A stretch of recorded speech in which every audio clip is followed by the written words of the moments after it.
Hi, everyone. Welcome to the Body, Soul, and Spirit podcast this week. And I am so excited for this episode only because it hits home and something that I believe will speak volumes and answer a lot of questions to a lot of people. And I want to talk about overthinking. I don't know if you are an overthinker or if perhaps you are one of those that lie in bed at night and are tossing and turning and just overthinking. Well, I happen to be one of those people at times. So it's important for us to understand it. Why do we overthink? What is really happening there? And first of all, I just want to say to you and give you just this hope. Really, overthinking is a sign that your soul needs some healing. I want to ask you this question that I ask myself. Have you ever noticed that how your mind just keeps running even after everything gets quiet?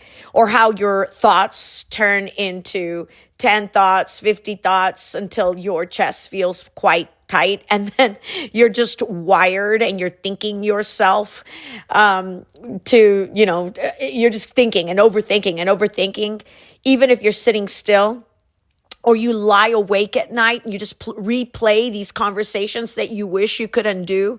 Or maybe you keep revisiting, if you're like me, revisit mistakes that maybe you've made from years past, and mistakes that you can't go back and fix, mistakes that no one else even remembers, but you still feel them and they burn still in your chest. Maybe your mind jumps to the worst case scenarios without permission, or you imagine every possible disaster as if you're preparing for pain that might somehow protect you from it. And eventually you ask the question so many overthinkers ask in silence, what is wrong with me? Why can't I just stop? Why does my brain constantly have to think this way? And you tell yourself to calm down. You tell yourself to think positive. You tell yourself to stop worrying, because worrying doesn't fix anything, but your mind still does not listen. And here's the truth. You may have never heard, but overthinking is not weakness. It is not failure. It's not even a spiritual flaw. Overthinking is a wound that learned to protect you by never letting you rest.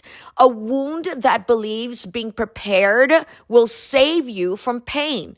It is a wound that is whispering, if you stop thinking, everything's going to fall apart. See, your mind is not broken. It just learned to survive.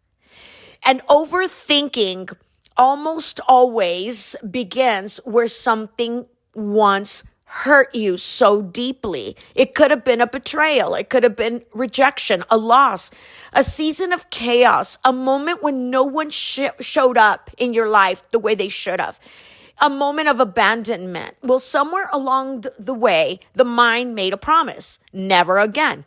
Never unprepared again. I will never be blindsided again. So now the mind says I have to analyze everything. I have to question everything. I have to anticipate everything. Not because you're weak, but because you are wounded. And here's the truth. Most people never tell you. Your racing thoughts are evidence, not of failure. But you're adapting. Your brain tried to adapt. And the God who formed your mind knows exactly how heavy that storm feels for you. He sees all our sleepless nights. He sees the spirals triggered by something small, but maybe it was ancient. He sees the fear beneath the planning, the sadness beneath the worry, the exhaustion beneath overanalyzing everything. And he's not really disappointed in you. I want you to know that. God is just standing there really close. And he's not sitting there shaming you about your overthinking.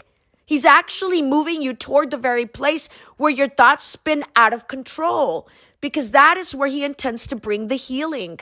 You see, God's heart toward our overthinking mind reveals such a powerful truth about him. God is not intimidated by our overthinking. He's actually moving toward it. God comes close to it. When you look at the book of Genesis, the Spirit of God hovered over what? Over what was chaotic, over what was empty, over what was formless. See, chaos doesn't repel God, it draws him near. So when we are overthinkers, it's a drawing of God closer to us. He didn't speak in judgment over the chaos. He actually spoke creation. And the same God that meets the chaos before the worlds were created, he's not irritated by our overthinking. He's saying to all of us, I'm here and I'm going to bring healing. There's a shepherd in the book of Psalms and a king by the name of David who wrote some of the Psalms, and he says, he restores my soul. And I love that sentence. He restores my soul, because that's where our mind lives, in our soul. He doesn't just restore my behavior. He doesn't just, not even just the faith practices that I have, but he actually restores my inner world, my thoughts, my emotions, and my mental weight. You see, when you think about a shepherd, he doesn't shout instructions from far away. He's actually close. He carries those that are weary in soul. He leads those that are anxious beside still waters. Your overthinking does not disqualify you from his care. It actually reveals how much you need it, how much you need God's care. I want you to think about Elijah. Elijah was a prophet in the Bible, and I really identify with Elijah because Elijah was an overthinker. And I identify with him because I tend to overthink. And God meets overthinkers, not with shame, but with his presence, and not with pressure, but with love. And when you look at Elijah, he was exhausted. Here is Jezebel, and she is threatening to kill him, and he's exhausted, and he's afraid, and his overthinking. He's asking God to take his life, that he doesn't want to do it anymore. God didn't tell him, get it together, Elijah. He didn't say, where's your faith, Elijah? He didn't even tell him, you're so dramatic. What an overthinker you are. God did not shame him. God gave him rest. He gave him food. He gave him a space. And then God spoke. And God didn't speak to him through fire or earthquake, but through a whisper. Why? Because when your thoughts get loud, God gets closer. You see, what is the root beneath our overthinking? The root beneath our overthinking is not random. It's a map. It's pointing you to something deeper. It's a spiritual root. It's a lie. An overthinker carries these quiet lines. It's my responsibility to prevent bad things from happening. That's one I've carried. It's my responsibility to fix it. It's my responsibility to prevent all these bad things from happening. If I let my guard down, I'm going to get hurt, or God isn't going to show up, so I have to. And when that lie takes root, your mind takes control, not from pride, but from fear. See, your trust was wounded. That's why you overthink. Overthinking became your shield because your trust was wounded. When you think about the emotional root, when it comes to overthinkers, truly overthinking, at the heart of that, beneath that, is an unhealed wound, an emotional root. Overthinking often began the moment your heart felt alone. Overthinking began the moment your heart felt abandoned or blindsided or unprotected. Your mind learned to scan for danger to prevent feelings you never wanted to experience again. But emotional wounds cannot be healed by overthinking. They're healed by God's presence, by God's compassion, by God's truth. See, overthinking once used to help you survive, but what once protected you can later imprison you. The gospel, when you think of God and the gospel, it's not there to shame you. It's there to redeem us. When you look at the gospel, Jesus entered into the storm. The gospel isn't trying to tell us try harder or start to control your thoughts. The gospel is really come to me and I will give you rest. Jesus doesn't shout at storms from the shore. He steps into the boat.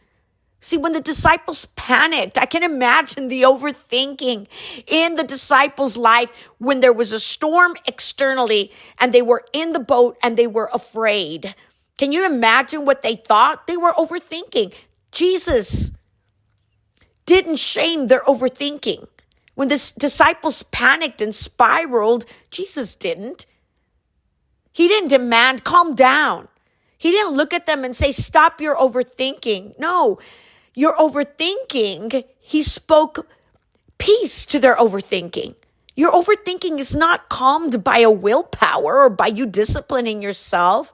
It is calmed by his presence. And what the gospel does in our lives, what God comes to do in us, is he rewrites the lie. Because overthinking says, I must protect myself. But God says, I am your protector. Overthinking says, it's all on me.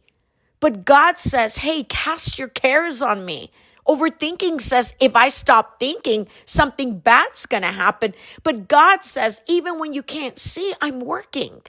I want you to think of overthinking through the eyes of this metaphor. Think of it as a lighthouse. A lighthouse. A lighthouse is spinning and it's looking, right? And it's protecting and it's just gleaming this light. Well, think of your mind as a lighthouse and your thoughts are its beam. And when overthinking happens, when the beam begins to spin, I want you to think of overthinking when it starts to happen in our minds. It's like that beam in that lighthouse just spinning too fast, trying to catch every possible threat that's out there. The problem isn't the lighthouse. It's beautiful.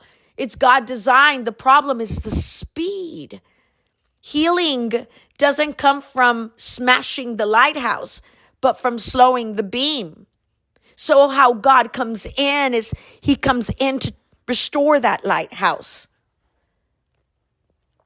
I want you to think about the fears that you carry that's causing that beam to spin so rapidly.